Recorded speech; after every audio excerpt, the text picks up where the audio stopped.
sapo que chama chuva e que diz que foi, não foi. A mulher que pega foice tem o traje de viúva. Raposa que come uva tem o dente degotado. Homem que faz machado já pode chamar ferreiro. Nego do beiço coveiro tem o pé aparentado. Rádio Web EO. Aqui se faz, aqui se paga. Bom dia, boa tarde ou boa noite. Estamos começando mais um Agro EO Negócios, aqui na primeira rádio web do Brasil, EO. Aqui se faz, aqui se paga. E nós damos aí as boas-vindas a Maria Amélia Duarte Flores, direto de Garibaldi. Olá, Maria Amélia. Tudo bem, Carol? Obrigada pelo convite, pela oportunidade. Eu que agradeço, e os nossos ouvintes também, que hoje eles vão se deliciar, porque o tema, né, a Maria Amélia, eu nem vou falar todo o currículo dela, senão vai todo o programa.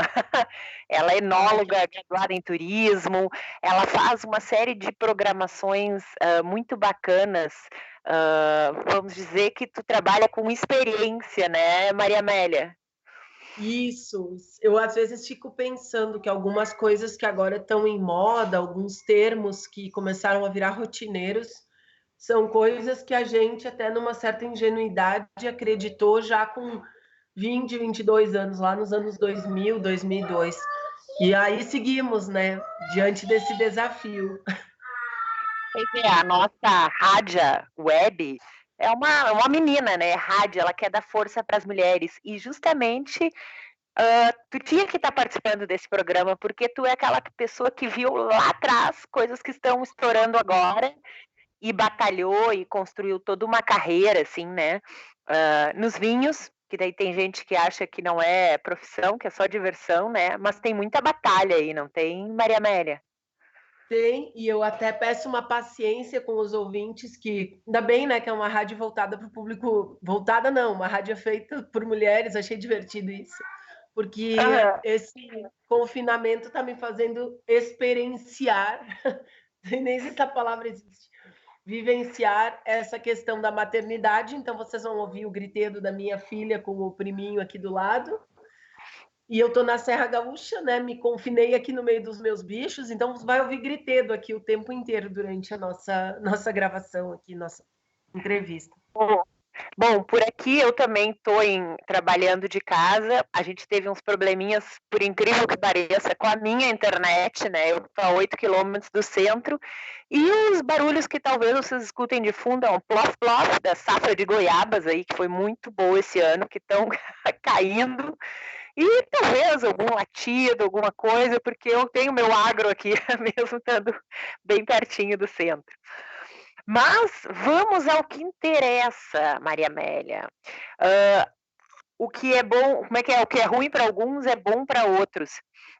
A estiagem, que tanto prejudicou aí o campo, fez uma safra excepcional de uvas, é isso? A Vindima 2020, como é que foi? Olha, eu tenho circulado muito em todo o hemisfério sul, né? Muito louco, porque nos últimos 3 meses estive 2 vezes na Argentina, 2 vezes no Uruguai, e trouxe muitos grupos aqui para a Serra Gaúcha. Aqui na Serra Gaúcha a gente vem de anos muito ruins, muito complicados em função das geadas, chuva de pedra na primavera. E esse ano essa estiagem reduziu drasticamente a produção, porém a uva está perfeita. A gente tem casos ali na região de Alto Feliz, a Donguerino, por exemplo, mostrando num dos dias que eu fui lá, um taná com mais de 15 graus alcoólicos, a vinícola Alma Única comemorando uma super safra, a Dom Laurindo super feliz. Então, essas são vinícolas que eu estive muito em contato. Eu estive semana passada na Boscato, lá em Nova Pádua, também, assim, super feliz com a qualidade do Pinot Noir. E que eles também juntam a isso o fator de estarem conhecendo mais as uvas e a forma que a coisa se desenvolve, né? Porque tem muita uva, muito clone que foi plantado há 15, 20 anos, 30 na Serra Gaúcha, talvez menos, e só o tempo mostra como trabalhar com elas, como entender. E eu acho que 2020 vai ser a grande safra da história dos vinhos do Brasil. Olha, então, assim, ó, em meio a notícias não muito legais, né, mas que com certeza passarão, uma baita notícia. Eu tenho aqui, inclusive, um depoimento do Daniel Salvador, que ele é presidente da Associação Brasileira de Enologia, e ele Sim. diz assim, ó, essa safra foi espetacular, bem o que tu falaste, né, Maria Amélia? Ele diz assim, é o ápice da vitivinicultura. Ah, comentou inclusive que em safras, por exemplo, de 1991, 99, 2005, 2012 foram boas, mas essa tá assim fora de série, né? E inclusive para vinhos de longa guarda, ou seja, por muito tempo a gente vai poder degustar as belezas, né? Uh, as delícias dessa safra. Olha só, né? Aqui tá uma bagunça, brincadeira. Vai ser uma safra histórica realmente. E a gente tem assim, eu fui na Vinícola Salvador semana passada, eles já estavam finalizando o recebimento das uvas tintas. Então, Flores da Cunha é uma região que se beneficiou bastante dessa história toda, dessa qualidade do clima e tudo mais. E eu acho que sim, acho que no meio de todas essas notícias muito complicadas, porque nós temos um lado dark nessa história, assim, um lado B, que os vinhos do Brasil dependem muito do turismo para a sua divulgação, para o seu comércio. Enfim, talvez a grande bênção nisso tudo é fazer vinhos longevos para vendê-los quando as coisas se estabilizarem, né? Mas, então, é mais ou menos isso que tem acontecido. Esse momento, é uma pergunta que eu estava curiosa, assim, talvez seja do nosso ouvinte também. A safra foi espetacular, recém terminou a colheita, né, a vindima. Quando Isso. que essa safra espetacular vai ter efetivamente se transformado em vinho? Mais ou menos qual é o prazo, assim, para nossos web ouvintes? Então, depende de cada uva. O vinho tem uma coisa mágica que é não ter o seu prazo de validade e cada uva vai ter a sua interpretação, né? Os grandes vinhos vão levar 3, 4 anos para irem para o mercado. Os vinhos de caráter mais jovem, talvez final do ano, início do ano que vem, começam a entrar na roda. Os brancos muito jovens, que tenham sido colhidos lá no início da safra, talvez daqui a uns 4 meses a gente já possa encontrar. Mas a gente está falando de uma grande safra para tintos de guarda. E aí vai caber ao perfil da vinícola, mas provavelmente em 2 a 3 anos a gente começa a ter essa percepção. O consumidor vai poder encontrar. Pela raridade, que eu não sei quanto tempo assim eles vão poder guardar, etc. Né? E quanto vai ter de quantidade desses vinhos no mercado. Uhum. Ou seja, tudo indica que quando a gente degustar aí essa safra, né? Vamos aí pensar naqueles que tu falasse, os super jovens. Se Deus quiser, a gente já vai estar comemorando uma vitória da humanidade, é isso aí? Tomara mesmo, assim, porque essa praga ela não pegou só a gente, né? Eu vim da Itália no início, eu fui para a região mais afetada ali, a Lombardia, justo em dezembro, fazer uma viagem profissional que foi linda. E a Itália, por exemplo, nessa zona, é fornecedora de muitos insumos aqui para a nossa cadeia. Uhum. E no caso também a Argentina agora estava com o início da safra da Malbec, a gente esteve lá no Carnaval, e eu recebi o comunicado de todas as vinícolas fechando as suas áreas, porque eles também estão afetados como a gente aqui. Então eu também me pergunto, no caso da Argentina e do Uruguai, que eles estão com a colheita acontecendo agora, o Uruguai já estava no finalzinho, mas a Argentina estava no ápice da Malbec. Como que eles vão lidar com a mão de obra que precisa ir trabalhar, né, durante uma safra, a colheita? Então, eu acho que a gente está diante de um desafio muito além do vinho, mas que, no caso do vinho, tem os seus pormenores. Pois é, tu também é formada em, né, enfim, tem toda uma caminhada no turismo. E foi, acho que não é engano se eu falar, uma das precursoras, né, do enoturismo aqui no Brasil. Como isso afeta, tem assim uma proporção, digamos, uma vinícola aí consagrada, X é do enoturismo, da recepção do pessoal, X é só da produção? Isso vai ter um impacto? Isso vai ter um impacto enorme. Eu vou falar bem do meu umbigo para chegar no restante, né? Eu cancelei 3 viagens e um evento grande aqui em Garibaldi. Nós tínhamos aqui em Garibaldi também o Garibaldi Vintage, enorme, e foi cancelado, evento que movimenta 10 mil pessoas. Aqui ainda tinha um rescaldo da colheita, o finalzinho, e eu fiquei sabendo hoje, por exemplo, a rede da Londres está com um hotel aberto, a rede Lagueto está com todos os hotéis fechados.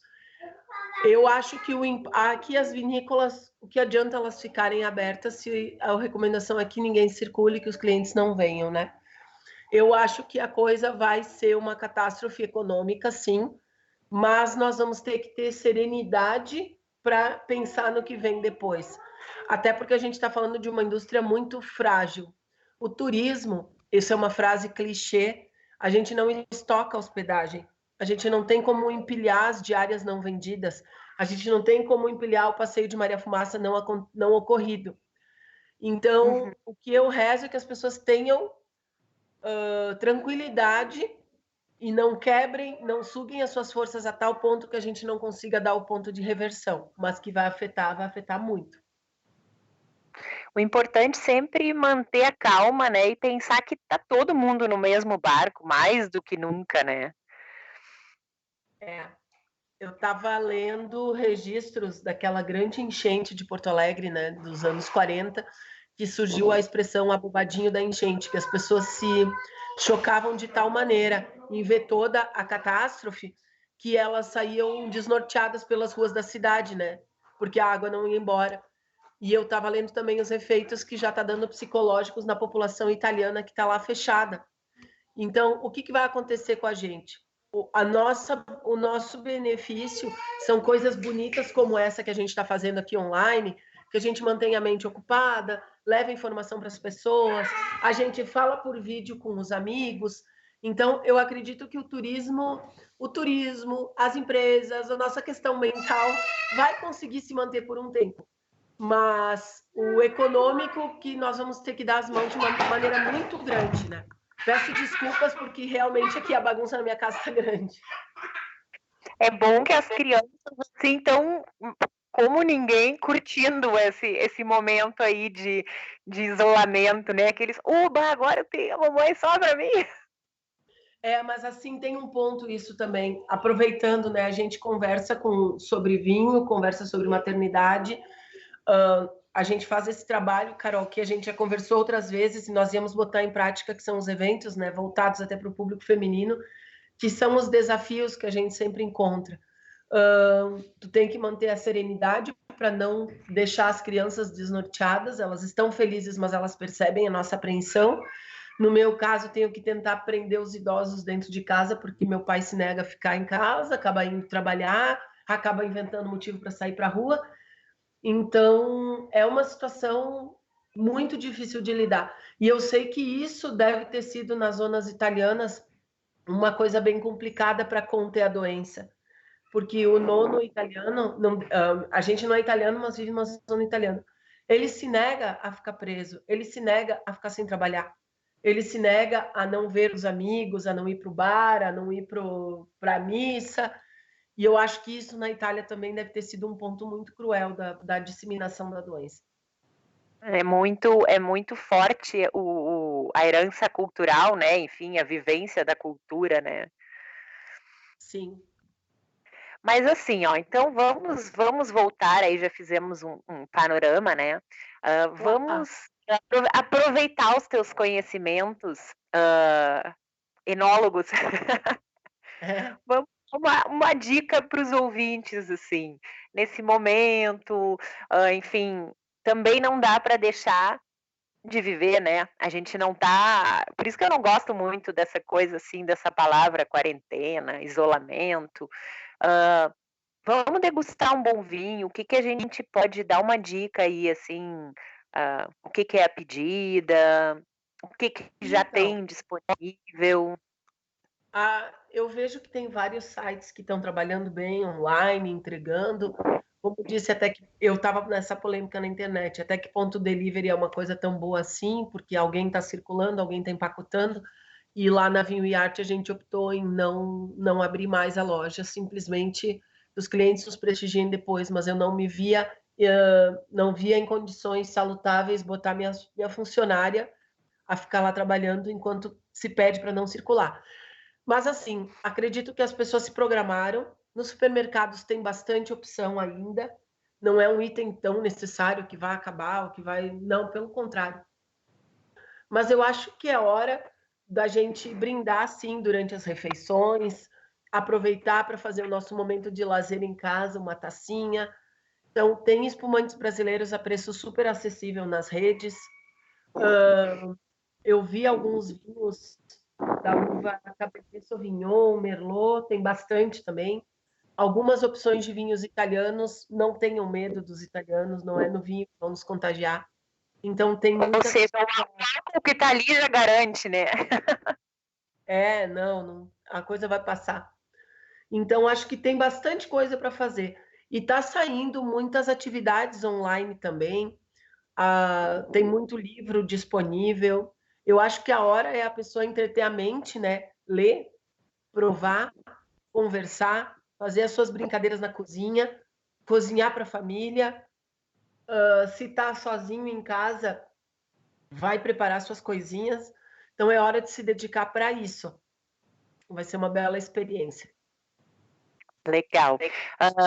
O programa é de agro, mas tu tocou num assunto, a gente não tem como comentar, porque é o assunto, né, do mundo. Tá todo mundo falando, inclusive hoje, né, a convocação para as 8h30 da noite, todo mundo ir para a janela, bater palma aí para os profissionais da saúde que estão nessa guerra. E eu acho que a gente tem que lembrar de uma outra pessoa que justamente ainda não parou, que são os entregadores, o delivery, que é que, né?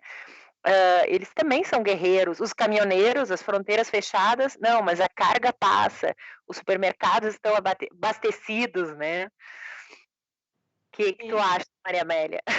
Tu até falou que tu optou, né, por fechar a loja. Sim, eu optei por fechar e eu acredito que alguém vai ter que ficar trabalhando, né, nessa situação essencial aí. Mas eu acho que sim, tem que valorizar as pessoas e tem que respeitar os limites delas. Eu sempre gostei muito do assunto da Chernobyl, assim, de ler e entender. E eu ficava pensando naqueles que foram lá limpar a usina, naqueles que foram atender as pessoas em hospitais e etc. E bombeiro que morreu. Existe um trabalho sujo aí que alguém vai ter que fazer, mas é complicado. É uma situação muito complicada. A gente está diante do inesperado, do desconhecido. Torcer que isso tudo passe, que as tais vacinas logo apareçam. Mas é valorizar as pessoas que ainda estão trabalhando, mas que eu também gostaria de deixar um conselho para os meus colegas profissionais: não se façam cegar nesse momento pelos trocos do delivery, se você acha que está colocando a sua saúde em risco. Porque é melhor que você esteja bem do que você pegar os trocos agora para investir em respirador e coisa assim, porque o coronavírus tem rescaldo, né? A pessoa não sai limpa do coronavírus, ela sai com várias com sequelas. Então eu tenho pensado muito nesse sentido também. É isso aí, ficou a dica. Isso, lembrando que um dos slogans aí da Rádio Web aqui se faz, aqui se paga. Ou seja, não é momento de ficar aí nos grãozinhos quando, né? Não, pode não estar dá. o pessoal em risco. Isso é uma coisa muito complexa. E foi uma decisão que eu tive que tomar, porque eu sou bastante grupo de risco, nasci com asma, vivo tossindo, vivo com um monte de coisa. E aí, de repente, eu disse, ok, nós vamos faturar 20 mil, 10 mil, vamos vender alguma coisinha, que o meu faturamento mesmo, a minha vida, ela se dá em torno de viagens e eventos. E eu me vi atacada de todas as formas, assim, eu não tenho saída. Daqui a pouco a gente vai estar lançando aí na internet um cheque presente de eventos para você comprar e retirar quando as coisas se normalizarem. Porque eu não tenho como estocar a degustação que a pessoa não foi, eu não tenho como estocar a experiência que ela teria aqui. E, por exemplo, esse evento do L'Apostolic Close a Pauta que nós vamos fazer, Ele envolve uma coleção de vinhos de quase 50 mil reais. E simplesmente eu tive que cancelar o evento, tive que cancelar a viagem de Buenos Aires, que envolvia toda uma negociação linda com o Hotel Faena. E ok, as pessoas, eu só não posso enlouquecer nesse momento e deixar as pessoas ainda mais abaladas, né?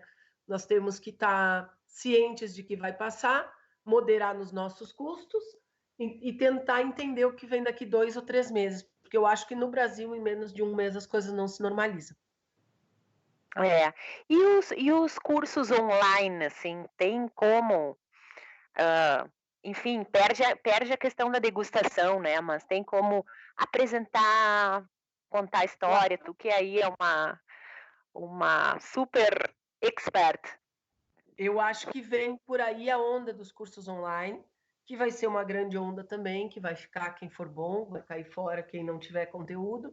Isso é uma coisa da seleção natural, mas eu acho que vai ser uma grande saída a gente manter esse contato, nem que seja pelo grupo, nem que seja debatendo coisas interessantes. Então, assim, ó, tem grupos surgindo no WhatsApp que as pessoas vão marcar horário e vão fazer uma ligação online, todo mundo, e vão conversar e vão trocar assuntos da vida, assim como a gente já tem feito lives no Instagram, e essas lives a gente já faz há muito tempo, conectada com o meu amigo lá de Portugal, né, o Mike Taylor, que é um sommelier especializado também, onde a gente vai falar de muitos assuntos, generalidades em torno do vinho.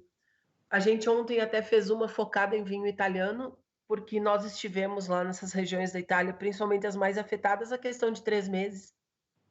Então é muito duro ver isso tudo que está acontecendo. Mas os cursos online vêm para ficar, vão ser a sobrevivência no meio desse caos. Na verdade, acho que são a dádiva. Nós estamos diante de 1000 oportunidades diante dessa catástrofe. É saber interpretá-las. Ah, legal. E quem quiser acompanhar tuas lives aí, como é que pode se conectar aí com toda essa tua experiência aí global de vinhos? No Instagram, Vinho e Arte, ou na página do Facebook Vinho e Arte, ou pelo meu perfil pessoal, Maria Amélia Duarte Flores. Legal, fica o convite. A Maria Amélia aí, que é uma das precursoras aí no Brasil nesse estudo dos vinhos, no enoturismo. E aqui a nossa rádio web EO, que é a primeira rádio do Brasil, é menina, ela gosta muito desses bons exemplos. No mercado do vinho, a gente tem muitas mulheres aí, né, se destacando. Vamos compartilhar algumas delas.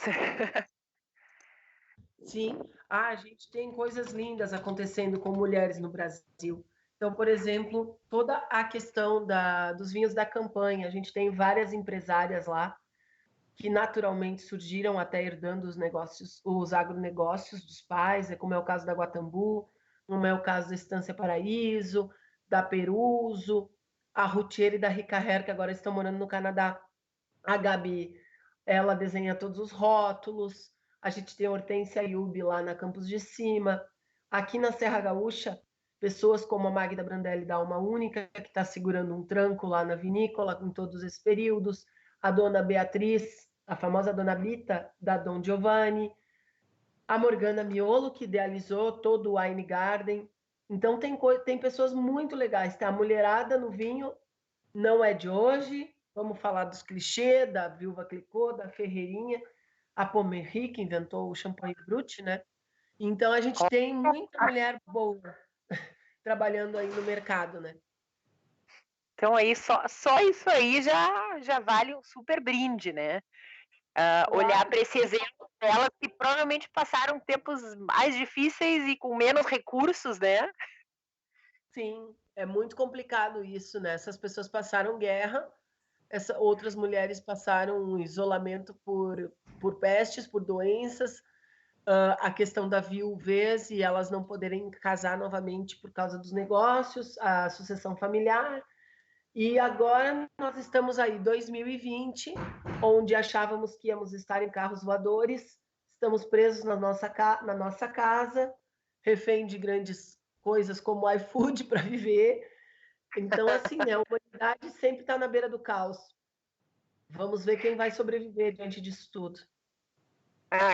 Quem mantiver a calma. Quem mantiver a E quer dizer que a espumante, ela foi criada por uma mulher? A espumante Brut. A O Brute? espumante é Brut. O espumante é uma bebida que naturalmente surgiu na região da Champagne, e eu sempre Uhum. gosto de pensar na moral do Dom Perignon, que ele não pensou em criar o espumante. Dom Perignon, ele foi um artista do caos. Olha só que interessante a reflexão até para esse momento, que ele se viu numa região em que as garrafas explodiam e que os vinhos ficavam com gás naturalmente. A tática Olha, dele foi assim: o que eu faço com essa porcaria? O que eu faço para isso se tornar bom? O que eu faço para isso ser possível ser vendido? Então ele vai desenvolver as garrafas mais grossas, vai desenvolver a rolha de cortiça, ele vai escolher vinhedos que possam ser cultivados ou não, e vai inventar a técnica do assemblagem, que é misturar vinhos de várias safras até que se chegue num padrão. Então, olha só, né? Se a gente pensar como Dom Perignon, é o que eu posso fazer diante do caos que eu estou vivendo. O que é possível ser feito. E olha que nasce o champanhe, né? Nasce uma das bebidas mais maravilhosas do hoje em mundo. dia, o que fazer com essas garrafas que explodem? Manda aqui para casa. Mas não tinha como, porque elas iam explodir no caminho. Elas iam vazar. E ele foi dizer, o que eu faço com essas bombas aqui? O que eu faço com essa porcaria? Porque o vinho não ficava bom, porque era cheio de vazamentos. Então, eu sempre gosto de pensar nisso. Em vez da gente achar que esse grande aprimoramento do vinho foi uma coisa pensada, calculada, não. Ela foi diante da tristeza e da pobreza que se tinha, o que eu posso fazer com o que eu tenho? E surge o champanhe. Imagina! Então, Olha, eu acho que é maravilhoso. Essa é uma coisa que me emociona muito, porque eu sempre penso nisso. O que tu pode fazer diante de uma grande dificuldade, né? E eu acho que agora, a nível de mundo, nós estamos diante de uma grande dificuldade. Não causada por nós. Não posso dizer que foi causada necessariamente por um país. Acredito que teve informação omitida e em tempo hábil para ter sido tomada alguma providência. Mas diante disso tudo, o que a gente pode fazer a partir de agora, né? Trabalhar, pensar, cuidar da nossa casa, cuidar dos nossos amigos, das nossas crianças e pensar no que vai acontecer. e pensar na espumante, né? Olha aí. Pensar Baita nesse história momento. para nos motivar, né? Que de uma coisa, entre aspas, ruim, né? Entre aspas, não, era ruim para o Dom Perignon, né? Surgiu aí Era, essa bebida maravilhosa. E sim. eu não sei se é lenda, o próprio vinho também surgiu por acaso, né? Eu tinha uma história de que não, eram os viajantes que levavam as uvas para comer no meio do caminho e daqui a pouco fermentou. O que que tem de... Como é que o vinho surgiu? Também foi um acaso? Sim, tudo surge por acaso, né? Tudo surge por acaso. Essa que é uma coisa louca, porque a natureza ela é uma coisa única. Então a gente olhar o bacalhau vai surgir da miséria lá e que precisa dar um jeito do peixe não estragar, consumir os fungos secos. E aí no caso do vinho a gente tem várias lendas que falam do empilhar uvas para guardar e ter caído um líquido e daqui a pouco ter fermentado. Se tem registros lá na Geórgia e Armênia que eles já eram feitos em ânforas dessa maneira. Então, sim, é uma invenção ao acaso. O que mais me surpreende da história do vinho quando a gente faz esses cursos é a gente ver que a tecnologia para se conhecer o processo, ela vem depois de Louis Pasteur, 1860, 70, que se conheceu as leveduras. Na Borgonha, os padres vão começar a entender, lá meados da Idade Média, como que o processo acontecia. Colhe uva, esmaga, se colher de um determinado lugar tem mais cor, tem menos. Mas são praticamente 100 anos que a gente domina o processo de elaboração. Então, tudo no vinho é muito recente. Tudo. Nós estamos em constante evolução e aprendizado. Olha aqui, eu acho que isso aí é uma grande motivação aí para a gente aprender com a situação e ver que sempre de uma coisa ruim, podem nascer várias boas, e tu estava falando aí desses produtos que surgiram na necessidade, e eu lembrei de um programa aqui do Agronegócios, em que a gente falou das hortas urbanas, né? Então, é também mais uma dica aí, ó. Ah, nesse tempo que a gente vai estar voltado para si, quem sabe tá aquele projeto aí dos seus temperinhos, do seu vasinho, você que mora em apartamento, em casa, vamos cuidar da horta, né? Claro que a gente está em casa e está trabalhando, mas a gente ganha o tempo do deslocamento. Na pior das hipóteses, a gente está ganhando tempo de deslocamento e que pode ser produtivo. Sim, eu concordo também. Só que também tem um lado dessas maluquices todas que a gente está vivendo, né? As pessoas estão se descobrindo em casa, elas estão se cuidando, algumas, outras não ligam para isso.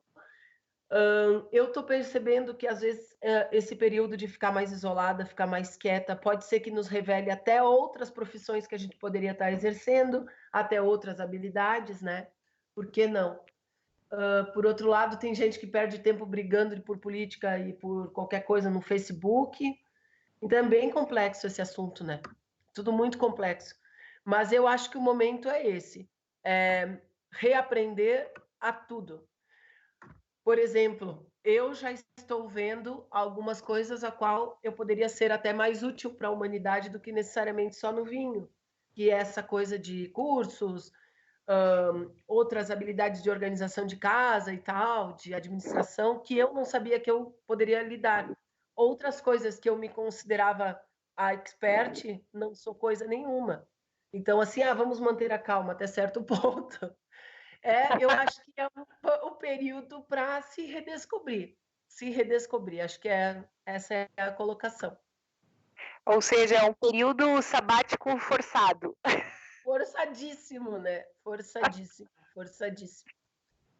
Pois é, no começo do mês, o Agronegócios esteve na Expo Direto e Não Me Toque. E sabe que uma das coisas que se falava muito lá era, entre aspas, né, não se preocupar tanto com lucro, mas se preocupar com o impacto positivo na humanidade que as coisas podem ter, né, na agricultura, como melhorar a tecnologia para produzir mais alimentos, né, que é um gargalo também aí da humanidade. É essa pauta, né? Como, sei lá, como o vinho pode ajudar a humanidade? Olha, eu acho que o vinho vai ser um grande impulsor da felicidade, do reencontro, dos passeios, das experiências. Eu estava ontem conversando com pessoas da Itália, ou pessoas que estão em conexão permanente com gente na Itália, e até aqueles vídeos que se espalham dos italianos cantando na sacada, eles comentam que a sentença da tristeza e da morte, a dualidade, porque ao mesmo tempo que eles cantam, eles não podem velar os mortos, eles cantam porque eles não sabem o que vem depois. Há uma vista assim, ó, quando isso tudo passar, vai ser necessário brindar, vai ser necessário se reencontrar. E um produto que sempre foi símbolo de mesa cheia de alegria é o vinho. É o ato de compartilhar uma garrafa, e eu acredito que vem um boom aí, mas não pensando no lado econômico, mas no que o vinho pessoalmente pode fazer.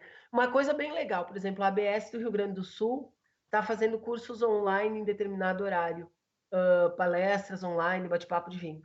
E eu vejo que a comunidade das pessoas que gostam de vinho e trabalham nesse meio se comunica muito. Então, quem é parte desse nosso grupo, que não é seletivo, ele é um grupo que você pode chegar e você se aproxima e você faz amigos, alguém vai te acolher, ela está muito empenhada em manter as pessoas felizes em casa, tranquilas. Então, acho que isso é o melhor lado que o vinho pode nos mostrar. Olha que legal aí. Sempre tem alternativas. E tem até enfim, né? O brasileiro é aquele povo que consegue sempre fazer piada da desgraça, que substituem uma máscara por uma taça de vinho. Né? É muito interessante isso. O pessoal faz essas brincadeiras e tudo, E é uma brincadeira para se animar realmente, né? Mas a ideia é assim, pega teus vinhozinhos, se vai para o super, se vai fazer compra online, enfim, pega, bota 2, 3 garrafinhas no carrinho, dá uma relaxada, abre, toma tua tacinha em casa, não deixa essa loucura tomar conta da tua cabeça. Faz planos, né? Ontem a gente, aqui na Rádio Web, nós temos um programa que é só de cicloturismo, né? E a gente dizia, não, aproveita o momento para fazer planos, para sonhar, né? Que sonho pode ir a qualquer lugar. É verdade. Falando em sonhos, conta aí dos teus, um pouquinho tu já antecipaste, né? Assim, conta um pouco dos teus planos.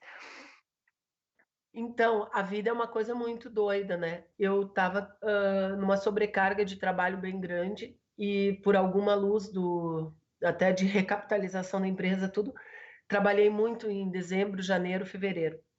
E eu vinha porque o Plaza São Rafael está entrando numa grande reforma e vai ficar muito lindo, moderno, é uma nova fase do Plaza. E a nossa loja passaria por uma desativação temporária.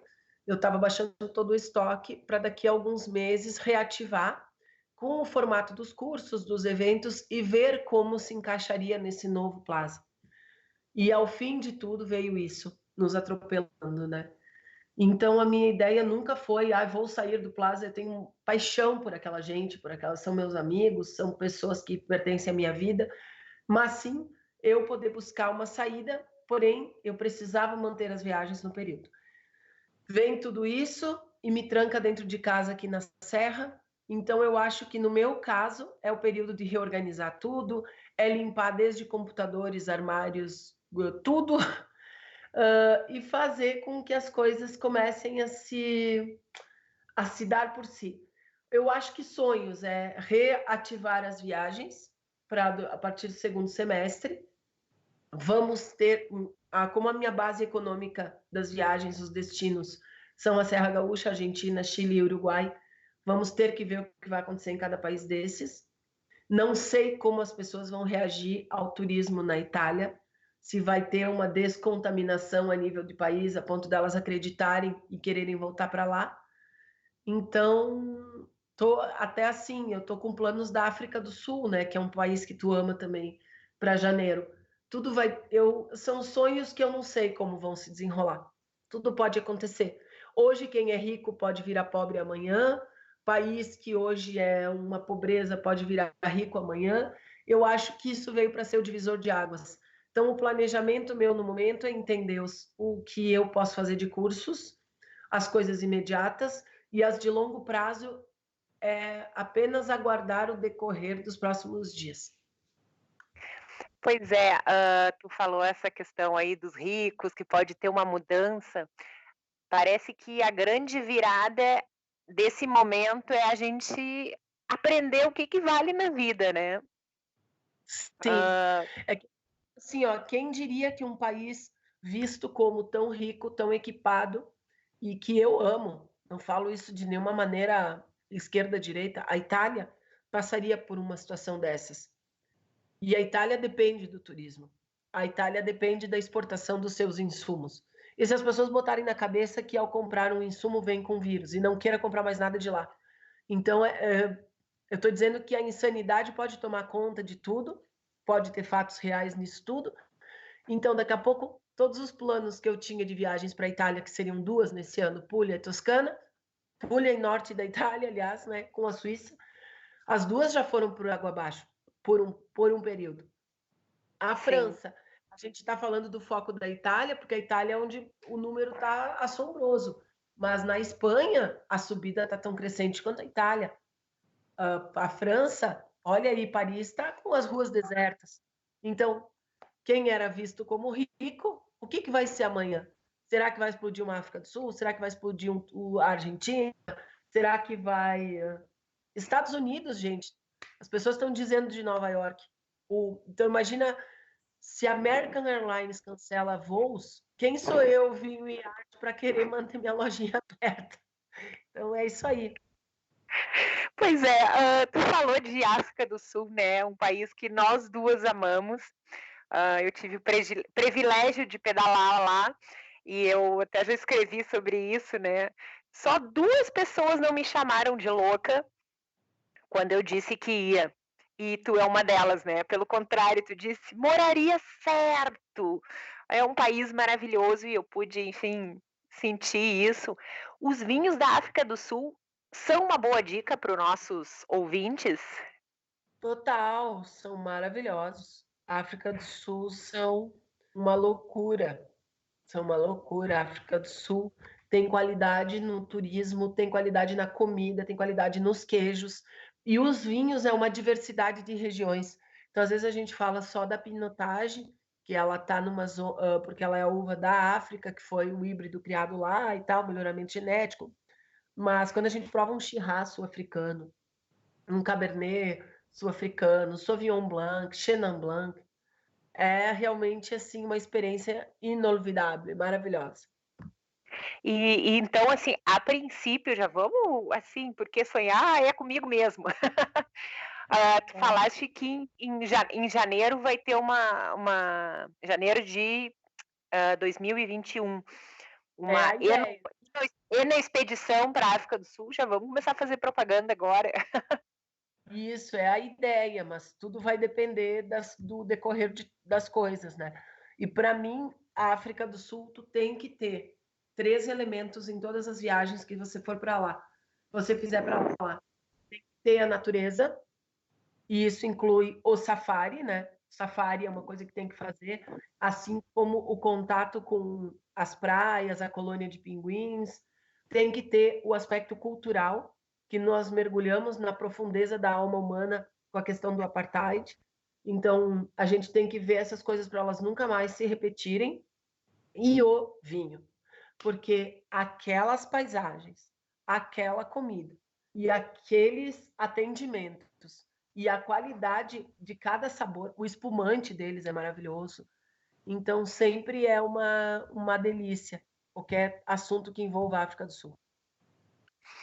Pois é, eu acho que até já comentei no Agro é um Negócios, eles têm uma vinícola que tem a Duck Parade. É o desfile dos patos que catam as pragas. Isso, eles têm de tudo, eles têm uma paixão com a natureza. Parece que o sul-africano ele é conectado com a bicharada. Assim, é uma coisa muito louca. Eles têm um link com a natureza muito forte que eu não consigo descrever e nem vi em lugar nenhum no mundo. Eu senti assim que a natureza é sagrada para eles e parece que eles se conectando com a natureza, eles se assumem assim também, eles sentem essa força, né? Esse sagrado. Tem uma coisa muito legal que eu vi lá na África do Sul também, que eram as crianças. Eu vi mais crianças assim, de pé descalço. E não é uma coisa que se faça, enfim, por falta de sapato, mas é que eles dizem que eles precisam sentir a terra, precisam sentir o chão. E lá especialmente em Western Cape, tudo é muito limpo, tudo muito organizado, então nunca tem assim, vai cortar o pé, vai sujar o pé. Não. Mas eles precisam desse pé no chão. Sim, eles precisam. É uma coisa muito maluca, assim, aquela região de Hermenos, onde tem o encontro mundial das baleias. É uma coisa assim que tu olha para as pessoas que moram lá, para quem te atende, para os restaurantes que tu vai, eles são muito ligados naquilo. Eles são aquilo, eles vivem de uma forma mais descompromissada, até com o dinheiro, até com tudo. Não que são gastadores, pelo contrário, eles têm uma qualidade de vida no país muito alta a um preço adequado. E eu sou fãzona da África do Sul, então não posso falar muito. Ganhou mais uma fã, assim, muito obrigada aí, registrar no ar aí, que tu me incentivaste aí, e também, assim, tô contando os dias para voltar. E a agricultura... A gente sabe que, por exemplo, a região de Johannesburg, Pretória, Soweto, é uma bolha de opressão, tem rescaldos do apartheid, do negro explorando o próprio negro, tem coisas lá muito pesadas, né? e que isso um dia eles vão ter que resolver. É um contraponto, mas quando a gente fala da Cidade do Cabo e arredores, está falando de um outro planeta, assim, de um outro país. E então eu gosto muito de fazer um paralelo do Brasil com a África do Sul. Nós somos muito acolhedores, como eles são, muito festivos, muito queridos. É um povo muito humilde, mas que geralmente sofre muito na mão da classe política, né? Em todas as instâncias. Quem sabe, né? Nós, os africanos, deveríamos refletir mais sobre as nossas escolhas. Pois é, a gente é tão conectado, né? Tem tantas coisas em comum. Eu senti muito forte, assim, digamos que eu me senti em casa, assim, tem coisas muito do Brasil, né? A gente deveria, eu acho que se unir mais para tentar cada um ajudar, né? Sim, E a agricultura lá também é muito evoluída, né? Os produtos orgânicos, a super tecnologia lá para produzir sem ferir esse meio ambiente que eles amam é também uma, uma marca forte, né, da África do Sul. sim, eles têm isso. Para mim é impressionante como eles são conectados com isso. Então, por exemplo, tu estaciona o carro lá no caminho ali da False Bay até a colônia de pinguins e tem os avisos, feche o carro porque os Os babuínos babuínos. entram e fazem a limpa e você tem que chamar uma força ambiental para tirar. Eu fico pensando que algumas regiões do mundo simplesmente teriam exterminado os macacos. E lá não é a casa deles. Tu tá andando na estrada e tu vê aquelas famílias de macacos caminhando. Eu acho incrível, assim, a África do Sul é uma experiência inesquecível. Ó, então aí uma dica para quando tudo isso passar, e vai passar, daqui a pouco conhecer esse país maravilhoso aí que está no outro lado do Oceano Atlântico. É verdade, é verdade. Então, Maria Amélia, estamos aqui já chegando na finaleira, a gente teve uns probleminhas técnicos, né? Não conseguia me conectar, mas queria. Oi? Oi, tô aqui. Por um momento achei que a internet tinha me abandonado novamente. Sim, A gente acabou indo de um assunto para o outro, né? Mas é um momento maior, a gente não tem como filosofar um pouquinho, né? E refletir, mas acho que cumprimos aí a nossa pauta, que era falar dessa ótima vindima, né? Que apesar uhum, de uma quebra no volume de colheita, teve um aumento incrível na qualidade, né? E sim, uma curiosidade que eu vi é que as uvas, a venda da produção, para quem não tem, assim, não produz o vinho diretamente, só produz a uva, ela varia de acordo com o teor de doçura, é isso? Teria isso. preços diferentes. E como é que tu já sabe uma uva mais doce é a que vai dar o melhor vinho? Não necessariamente. Sim, porque não é só a doçura, é a maturação inteira completa que precisa acontecer. Então, o açúcar é um referencial, que é o que vai se transformar em álcool. Quanto mais doce a uva, mais alcoólico será o vinho. Mas tem uma série de outros ácidos, álcoois, ácidos, ésteres, etc., ácidos que se formam junto com essa maturação, outros elementos que vão compor o vinho. Então, as grandes vinícolas, as de grandes vinhos, elas sempre vão priorizar por uvas bem maduras e bem sadias. E aí elas acabam pagando melhor o produtor. Só que para o produtor chegar nesse grau de excelência, ele tem que abrir mão de muita quantidade, então ele tem que produzir menos e muitas vezes aplicar mais tratamentos. Então, não é que o produtor saia mais rico, ele recebe de uma forma mais justa pelas condições da qual ele abre mão. Então, tem uma outra vertente de colegas aqui que trabalham em torno do vinho comum e do incentivo ao suco, que o suco de uva tu não requer tanto cuidado quanto uma uva fina e que talvez para a sanidade do produtor rural seria melhor usar menos agrotóxico e produzir coisas mais rústicas, assim, né? Com uma uva para suco. Então é um longo debate.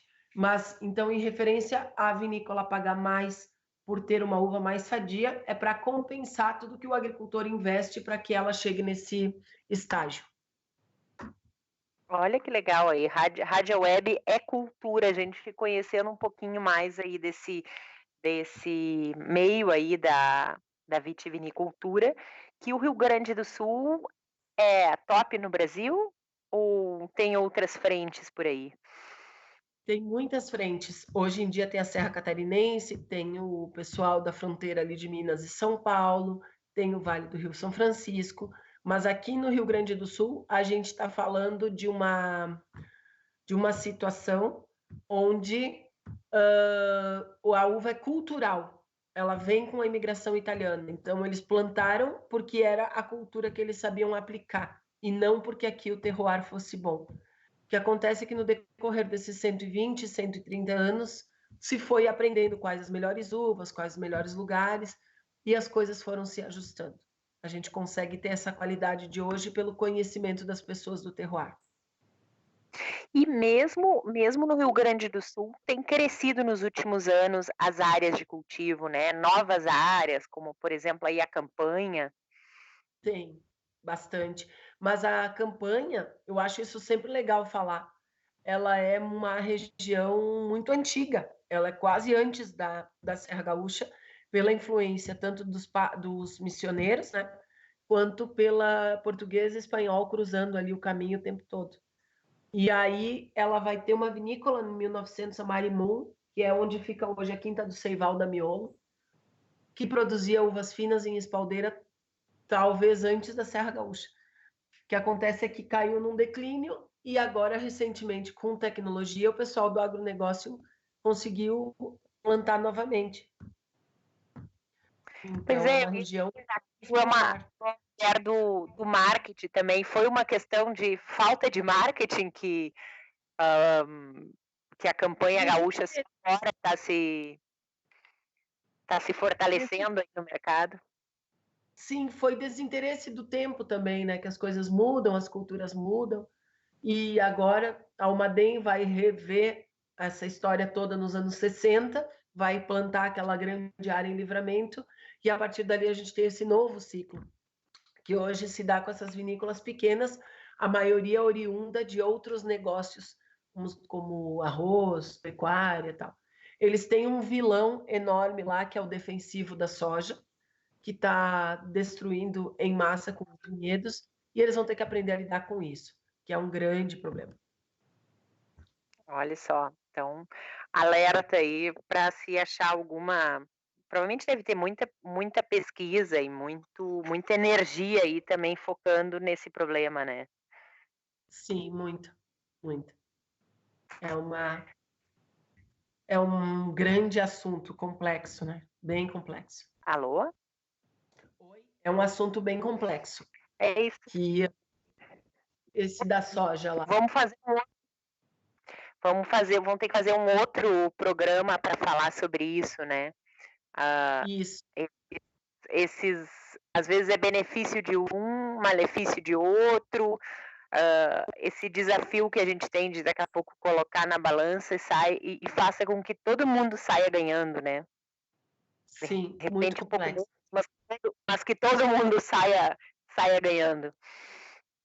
É verdade. Muito complexo. Então, Maria Amélia, muito obrigada aí por participar do nosso Agro é um Negócios. Falando eu de Porto Alegre, tu de Garibaldi. Isso aí. Pela tecnologia, que às vezes nos ajuda, às vezes ela nos dá assim, uns momentos de sufoco. E a paciência de vocês com as crianças que estavam brincando aqui, aí elas foram almoçar, o ambiente ficou tranquilo. Pois é, de repente eu achei até que a conexão caiu, estava tão quietinho. Não, porque o que acontece é assim, ó, eu me considero uma pessoa privilegiada. A gente tem um sítio em Garibaldi, moramos eu, minha irmã, meus pais, meus tios, tudo nessa mesma área. Então, o nosso isolamento ele tem uma grande área de convivência, tem sol, tem animais, e a gente consegue, digamos, estar melhor que muitas pessoas, né? Nesse momento. Mas ânimo para todos. Teremos. Obrigada a você pelo convite, pela iniciativa, e saiba que pode contar sempre comigo aí nessa trajetória. Com certeza faremos outros programas aí para anunciar tuas movimentações aí pelo mundo, que vai ficar bom logo, logo. Estamos nos mobilizando para isso, nos mobilizando em casa para isso. Vamos sim.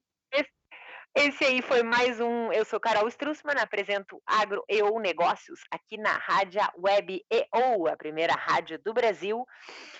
Ficamos por aqui e sexta-feira que vem tem mais.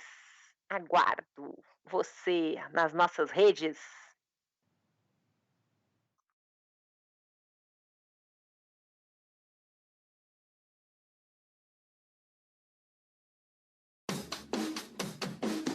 E/ou, e/ou. E/ou, e/ou. E/ou, e/ou. Em tempo de corona, a gente faz diferente. Grava o programa da rádio direto da casa da gente. A gente faz diferente. Grava o programa da rádio direto da casa da gente. É rádio.